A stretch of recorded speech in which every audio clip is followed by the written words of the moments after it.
சந்தியா, நான் சொன்னதை இங்கே யாரும் நம்புற மாதிரி தெரியல. நீயே சொல்லு, எல்லாருக்கும் உண்மை என்னன்னு தெரியட்டும். என்ன சந்தியா யோசிக்கிற? சொல்லு சந்தியா. வாயமுடா ராஸ்கல்.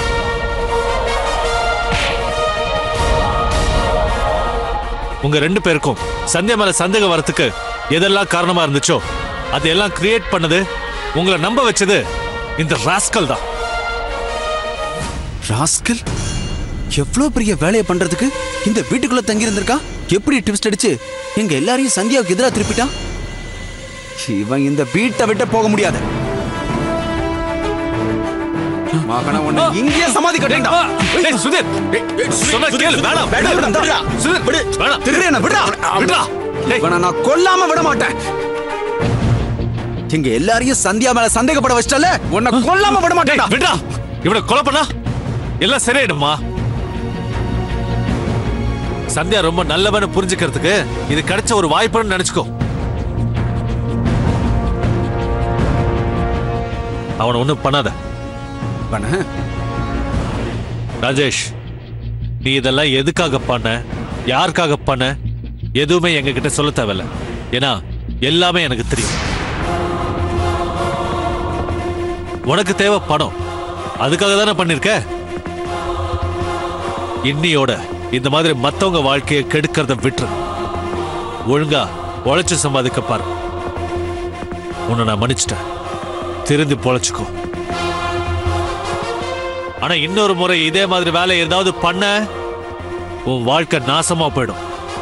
போடா, உன் பேக் எடுத்துட்டு கிளம்பு. ஏய் நில்றா. சுதர், என்ன பண்ண போற? அவனை ஒன்றும் பண்ண போறதில்ல. சனியன் திரும்ப எதுக்கு வீட்டுக்குள்ள போகணும்? அதான்.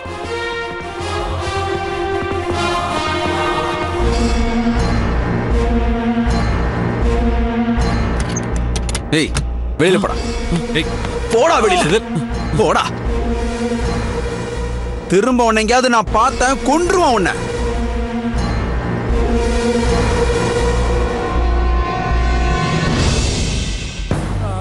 தேங்க்ஸ்ங்க.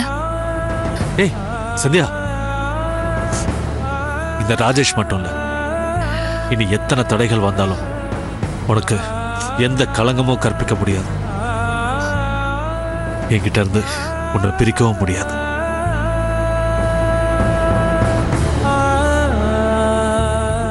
சந்தியா, உன்னை போய் தப்பா நினைச்சிட்டோம். தயவு செஞ்சு எங்க எல்லாரையும் மன்னிச்சிருமா. மாமா. சந்தியா, என்னையும் மன்னிச்சிருமா. ஐயோ மாமா, என்னடா இதுக்கெல்லாம் ஏன் மன்னிப்பு கேக்குறீங்க? உங்க இடத்துல நான் இருந்திருந்தாலும் சந்தேகம் தான் பட்டிருப்பேன். இது என் வாழ்க்கையில ரொம்ப யதார்த்தம் மாமா. எதுக்கு போய் என்கிட்ட மன்னிப்பு கேக்குறது ரொம்ப பெரிய வார்த்தை மாமா. நீங்க எல்லாரும் இப்படி ஒற்றுமையா இருக்கிறத பார்க்க எனக்கு ரொம்ப சந்தோஷமா இருக்கு.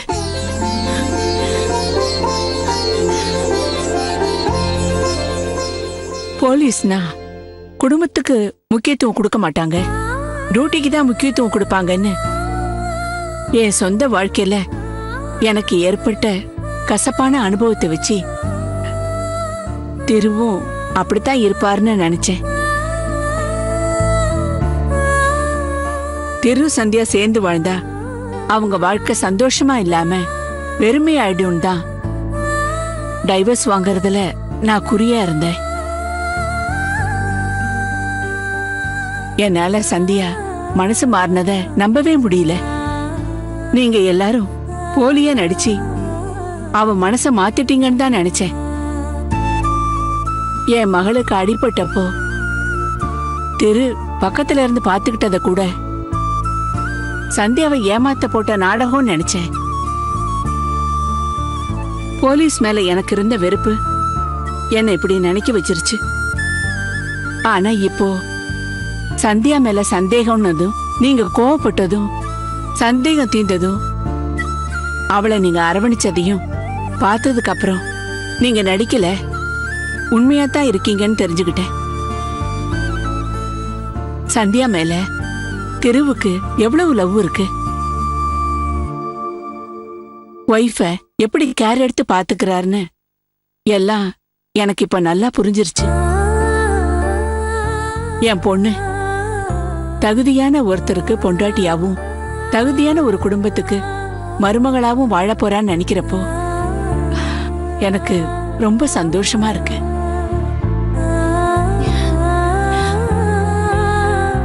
நான் இத்தனை நாள் உங்க எல்லாரையும் தப்பா புரிஞ்சுக்கிட்டு என் எதிரியாத்தான் பார்த்தேன்.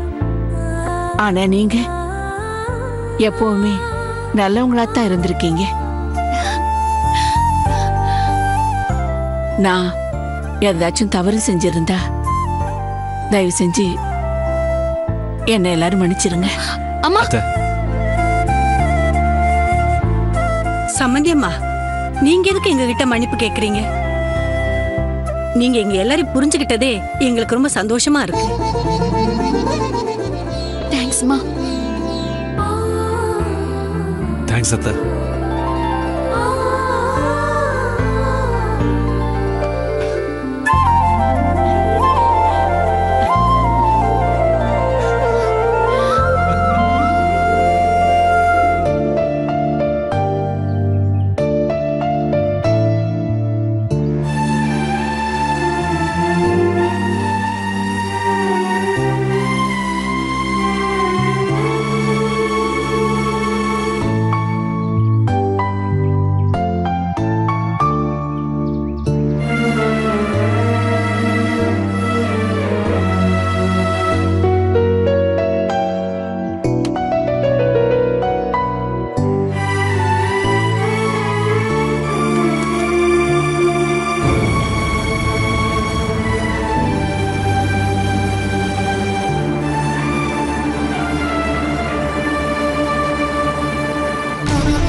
அப்பா, வீட்ல எவ்வளவு பெரிய நல்ல விஷயம் நடந்திருக்கு.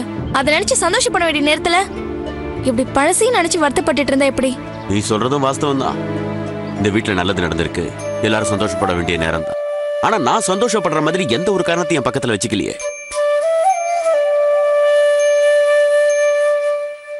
அந்த சந்தியா நம்ம குடும்பத்து மேல எவ்வளவு மதிப்பு மரியாதையை வச்சிருந்தா, எவ்வளவு நல்ல பொண்ணு. அவ மேல களங்கம் ஏற்படுற மாதிரி நான் நடந்துக்கிட்டேன் பாரு, அது எவ்வளவு பெரிய பாவம்.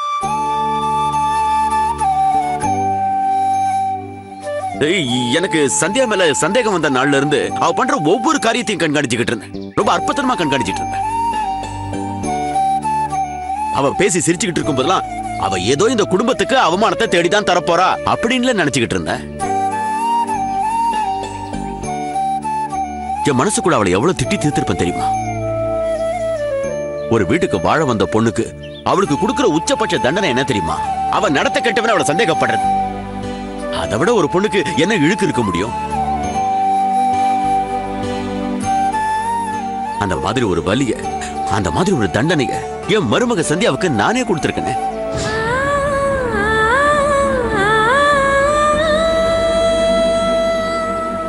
என்னால ஒரு நிமிஷம் கூட நிம்மதியா இருக்க முடியல. என்னால சரியா தூங்க முடியல, யார் முகத்தையும் பார்க்க முடியல.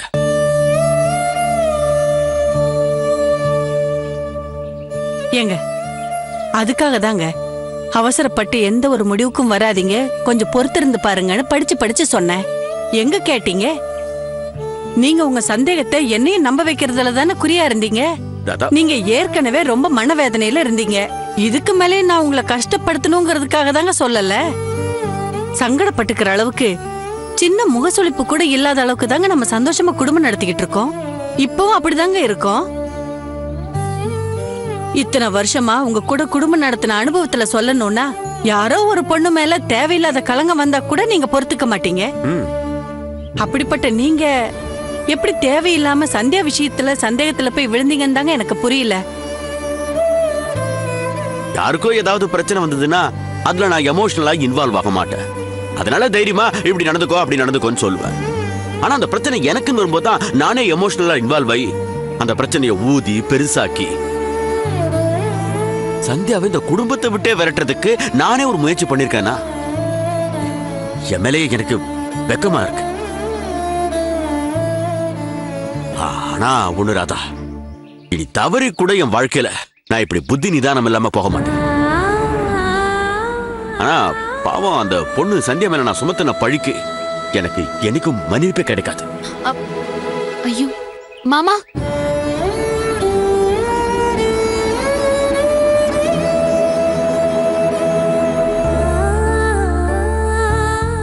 நீங்க இந்த மாதிரி பேசுறது எனக்கு ரொம்ப கஷ்டமா இருக்கு. அது இல்லமா, நீங்க என் அப்பா ஸ்தானத்துல இருக்கிறவர் மாமா. என் மேல எந்த பழியும் போடணும்னு உங்க நோக்கமே கிடையாது. உண்மையே சொல்ல போனா எங்க அப்பாவே உங்க இடத்துல இருந்திருந்தாலும் சந்தேகப்படதான் செஞ்சிருப்பாரு. ஏன்னா சூழ்நிலை அப்படி மாமா. அதனால நீங்க அதையே நினைச்சுக்கிட்டு உங்களை நீங்களே கஷ்டப்படுத்திக்காதீங்க மாமா. என்னை பொறுத்த வரைக்கும் அத பத்தி நாம பேசுறதுக்கு எதுவுமே இல்ல.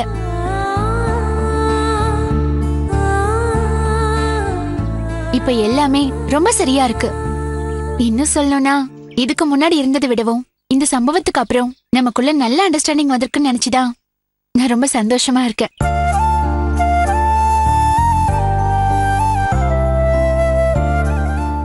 இன்னும் கூடுதல் சந்தோஷமா திரு போலீஸ்காரருங்கிறதுனால அவர் கூட சேர்ந்து வாழக்கூடாதுன்னு ஏதாவது ஒரு காரணம் சொல்லி பிரிச்சு கூட்டிட்டு போக வந்த அம்மாவே உங்க எல்லாரையும் நல்ல விதமா புரிஞ்சுக்கிட்டு நான் திருவுக்கு பொண்டாட்டியாவும் இந்த குடும்பத்துல நல்ல மருமகளா வாழறதுதான் சரின்னு சம்மதிச்சாங்கன்னா அதுக்கு காரணமே நீங்க எதை நினைச்சு வருத்தப்பட்டு இருந்தீங்களோ அதே சம்பவம் தான் உங்க எல்லார பத்தின உண்மையை புரிஞ்சுக்கிட்டு எங்க அம்மா மனசு மாறதுக்கும் காரணமா இருந்தது மாமா. அதனால எவ்வளவு பெரிய நல்ல விஷயம் நடந்திருக்கு. இத நினைச்சு நம்ம எல்லாரும் சந்தோஷப்பட வேண்டிய நேரத்துல நீங்க தேவையில்லாத விஷயத்துக்கு போய் வருத்தப்படுறது எந்த விதத்திலயும் சரியில்லை மாமா.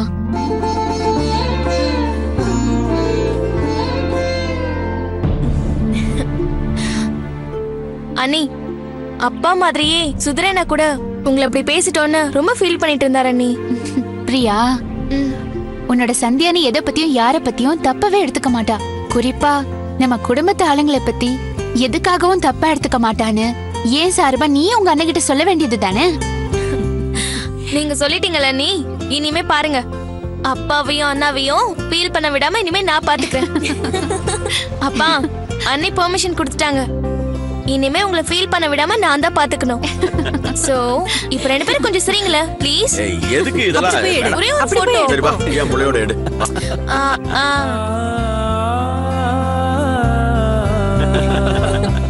சூப்பர். அம்மா கொம்பு வைங்கம்மா. இன்னும் ஒரே ஒரு போட்டோ, ஒரே ஒரு போட்டோ. எல்லாம் போதும், போ. பாப்பா படிங்க, ஒரே வேலையை ஒரு பாரு. போட்டோ பா ப்ளீஸ். சும்மா உட்கார்ந்து கேமரா.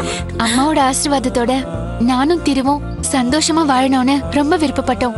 நாங்க விருப்பப்பட்ட மாதிரியே அம்மாவோட ஆசீர்வாதம் இப்ப எங்களுக்கு கிடைச்சிருச்சு. அதனால இந்த நாளை சந்தோஷமான நாளா செலிப்ரேட் பண்ணணும்னு நான் ஆசைப்படுறேன் அத்தை.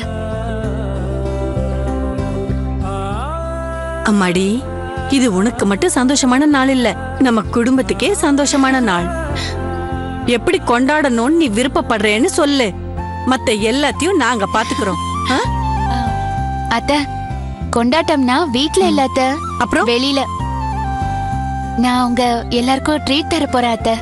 நம்ம குடும்பமா ஒரு பெரிய ரெஸ்டாரண்ட்டுக்கு இன்னைக்கு நைட்டு போய் டின்னர் சாப்பிட போறோம். அதனால வீட்ல குக்கிங் இல்ல. என்னத்த சொல்றீங்க அண்ணி? அம்மா என்ன சொல்றது? நான் சொல்றேன், நீங்க விருப்பப்பட்ட மாதிரியே நம்ம ஃபேமிலியா வெளியில போறோம், சந்தோஷமா டின்னர் சாப்பிடுறோம். இதனால கிராண்டா செலிப்ரேட் பண்றோம். ஓகே? டான் டான். High five.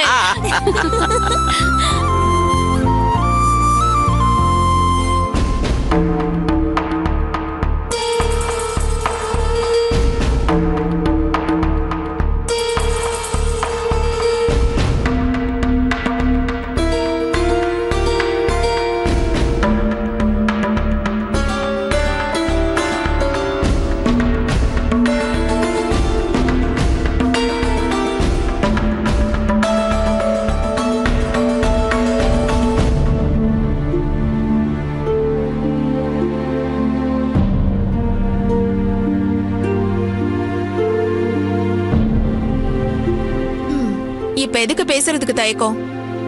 அதான் தொண்டை வரைக்கும் வந்துடுச்சுல, அது அப்படியே நாக்குல புரண்டு சந்தியா புராணம் பாட வார்த்தைகளால துள்ளி குதிச்சு வெளியே வர வேண்டியது தானே பாக்கி.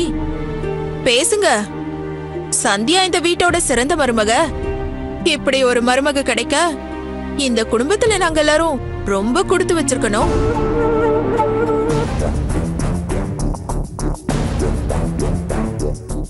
அவதான் மருமகளுக்கு நல்ல எடுத்துக்காட்டான மருமக, நல்ல மனிதாபிமானி. அவளை மாதிரி ஒரு உத்தமிய இதுக்கு முன்னாடி பார்த்ததும் இல்ல, இதுக்கப்புறம் பாக்குறதும் ரொம்ப அபூர்வம்னு. என்கிட்ட தம்பியோட பொண்டாட்டி புராணத்தை பாடதானே வந்திருக்கீங்க. தம்பி பொண்டாடி திருப்புகள் பாடுற நோக்கத்துல ஒன்றும் நான் வரல. ஒரு வேளை நான் அப்படியே பாடினாலும் அது ஒன்றும் தப்பு இல்லை. ஏன்னா அந்த அளவுக்கு அவளை பேச்சாலே நாங்கள் காயப்படுத்தியிருக்கோம். எவனா ஒரு பொறுக்கி பாயலால அவளை நாங்கள் தப்பா நினைக்க வேண்டியதா போச்சு. உண்மையா சந்தியா எவ்வளவு நல்லவ தெரியுமா? சந்தியா உண்மையிலேயே எவ்வளவு நல்லவ? எவ்வளவு எவ்வளவு எவ்வளவு? இந்த வீட்டளவு இல்ல வானத்தளவு இல்ல அதுக்கு மேல ஏதாவது உயரம் வருதா? அந்த அளவு கொஞ்சம் கூட மனசுல உறுத்தல் இல்லாம அவ நல்லவன்னு கட்டின பொண்டாட்டிக்கிட்டே சொல்ல வந்திருக்கீங்களே, உங்களுக்கு வெக்கமா இல்ல? யாருக்கு யார் வந்து நல்லவன்னு சர்டிபிகேட் கொடுக்கறது? எவனோ ஒருத்தனை சொந்தக்காரன்னு சொல்லி வீட்டுக்கு கூட்டிட்டு வந்து தங்க வச்சு உங்க எல்லார் காதலையும் முழமுழமா பூசுத்தினதுக்கு அப்புறமும் மொத்த குடும்பத்துக்கும் அறிவு வரலன்னா உங்க எல்லாரையும் எந்த தர்காக்கு கூட்டிட்டு போய் மந்திரிச்சிட்டு வர்றதுன்னு தெரியல. நாங்களும் அவ எங்க எல்லாரையும் ஏமாத்திட்டு இருக்கான்னு தான் நினைச்சிட்டு இருந்தோம். சந்தியா அம்மா முன்னாடி நானும் அப்பாவும் அவ்வளவு ஒரு கேள்வி கேட்டோம். அதுக்கப்புறம் திரு வந்து எல்லா உண்மையும் சொன்னதுக்கு அப்புறம் தான் சந்தியா மேல சந்தேகப்பட்டது எவ்வளவு பெரிய தப்புங்கிறது எங்களுக்கு புரிஞ்சுது. நீ சொல்ற மாதிரி அவ ஒன்னும் எங்க காதுல முழமுழமா பூ சுத்தல. நாங்க தான் அப்படி தப்பா நினைச்சிட்டு இருந்திருக்கோம். இதுதான் அந்த சந்தியாவோட சாமர்த்தியமே. உங்க ஒட்டுமொத்த குடும்பத்தையும் சந்தேகப்படுற மாதிரி சந்தேகப்படவும் வைக்க முடியும். இப்படி ஒரு உத்தமியான்னு உங்க வாயால புகழ வைக்கவும் முடியும். இதுதான் அவளோட விளையாட்டே. உங்க மொத்த குடும்பமும் அவளை பொறுத்த வரைக்கும் வெறும் பொம்மை மாதிரி தான். நீங்க அவ பார்வைக்கு மனுஷங்களே கிடையாது. நான் நிச்சயமா சொல்றேன், அந்த ராஜேஷ் சந்தியாவோட எல்லா விதத்திலையும் தொடர்புல இருக்கிறவன் தான்.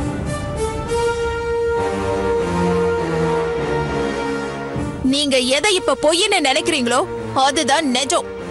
எதை நெஜம்னு நினைக்கிறீங்களோ அதுதான் பொய். இப்ப நடந்த எல்லா விஷயத்தையும் அவளேதான் வாண்டடா கிரியேட் பண்ணா. அதுதான் நெஜம். ஏய் என்னடி பேசுற? நீ கொஞ்சம் பொறுமையா யோசனை பண்ணி பாரு. யாராவது தன்னுடைய கேரக்டர் அவங்களே ஸ்பாயில் பண்ணிக்க விரும்புவாங்களா? அதுவும் குறிப்பா ஒரு பொம்பளை விரும்புவாளா? அந்த ராஜேஷ் தான் கெட்டவன நம்ம திருவே ப்ரூவ் பண்ணிட்டானடி. என்னதான் கட்டின பொண்டாட்டியா இருந்தாலும் அப்படி ஒரு தப்பு இருக்குன்றப்போ அவன் சும்மா இருந்திருப்பானா? கொஞ்சம் யோசனை பண்ணி பாரு கோகிலா. சந்தியாவுடைய அம்மா மனசு மாறி இருக்கு. இவ்வளவு நல்ல விஷயமும் அந்த ராஜேஷ் கெட்டவன்னு தெரிஞ்சதுக்கு அப்புறம் தான் நடந்திருக்கு. நீ நினைக்கிற மாதிரி அந்த ராஜேஷோட ஓடி போகணும்னு அவன் நினைச்சிருந்தானா எல்லார்கிட்டயும் நல்லவன பேர் எடுத்துட்டு ஓடி போகணுங்கிற அவசியமே இல்ல கோகிலா. அட கூறு கிட்ட கூமுட்டீங்களா? அவன் நோக்கமே 4 பேருக்கு நல்லா தெரியற மாதிரி நல்ல விதமா குடும்பம் நடத்திட்டு ஓடினாதானே திருவோட மானத்தையும் உங்க குடும்பத்தோட மானத்தையும் சந்தி சிரிக்க வைக்க முடியும். அதான் நல்ல பேர் எடுக்கிற மாதிரி நடிச்சுக்கிட்டு இருக்கா. கையும் களவுமா பிடிப்பட்டதுக்கு அப்புறமா நீங்க அடிக்கிற மாதிரி அடிங்க, நான் அழற மாதிரி அழறேங்கிற கதையா? இப்ப அவன் மேல பழிய சுமத்தி தன்னை நல்லவன்னு உங்களை நம்ப வைக்கிறதுக்கு அவனை வெளியே அனுப்புற மாதிரி அனுப்பியிருக்கா. இது தெரியாம ஐயோ நம்ம சந்தியாவை சந்தேகப்பட்டுட்டோமேன்னு அப்பாவும் பிள்ளையும் சாவு விழுந்த வீட்டோட ஆளுங்க மாதிரி முகத்தை வச்சுக்கிட்டு அவகிட்ட போய் மன்னிப்பு கேட்டிருக்கீங்க. என்ன மனுஷங்க நீங்க? திருக்கட்டின தாலி அவ கழுத்துல இருக்குங்கிற விஷயம் ஊருக்கே தெரியும்டி. அதோட ஓடினாலே ஊர் சிரிக்குங்கிற உண்மை எனக்கு தெரியற வரைக்கும் நான் அவளை தப்பா தாண்டி பேசினேன். அந்த உண்மை தெரிஞ்சதுக்கு அப்புறம் தான் நான் அவளை நல்ல விதமா புரிஞ்சுக்கிட்டேன். நீ ஒரு பொம்பளையா இருந்து யோசிச்சு பாருடி, அவ எந்த அளவுக்கு நல்லவன்னு உனக்கே புரியும். பொம்பளையா நல்லா யோசிச்சதாலதான் நான் தெளிவா சொல்றேன். உங்க மரமண்டைக்கு தான் அது புரியல. தாயும் மகளும் பண்ற டிராமா புரியாம உச்சி கொழுந்து போய் அவளை பத்தின பெருமைய வரம்பில்லாம பேசிக்கிட்டு இருக்கீங்க. வீட்டை விட்டு போன ராஜேஷ் வீட்டை விட்டு மட்டும்தான் போயிருக்கான். சந்தியாவோட மனசை விட்டு போகல. நீங்கெல்லாம் இப்படியே அவளுக்கு ஆரத்தி எடுத்துட்டு இருந்தீங்கன்னா கூடிய சீக்கிரத்துல தஞ்சை பெரிய கோயில் சைஸ்ல ஒரு பெரிய அவமானத்தை உங்க எல்லார் தலையிலயும் வச்சுட்டு போவா. அப்ப தெரியும் நீங்க இப்ப கும்பிடு போட்டுட்டு இருக்கிற சந்தியாவோட லட்சணம்.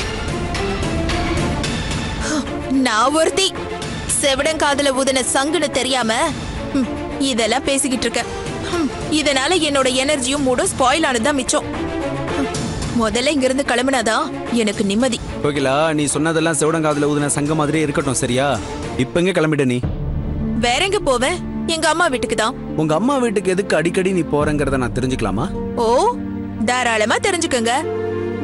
சந்தியாங்கிற கெட்டவளுக்கு இந்த வீட்ல கொடுக்கற முக்கியத்துவத்தையும் அவளை பார்த்து நீங்க எல்லாரும் பாடுற புகழ் பாட்டையும் என்னால பார்த்து சகிச்சுக்கிட்டு இருக்க முடியல. அதான் எங்க அம்மா வீட்டுக்கு கிளம்பிட்டேன். போதுமா? நீ உங்க அம்மா வீட்டுக்கு போறத பத்தி எனக்கு எந்த ஆட்சேபனையும் இல்ல. அதுக்கு முன்னாடி சந்தியா நம்ம எல்லாருக்கும் ட்ரீட் தரேன்னு இன்வைட் பண்ணிருக்கா.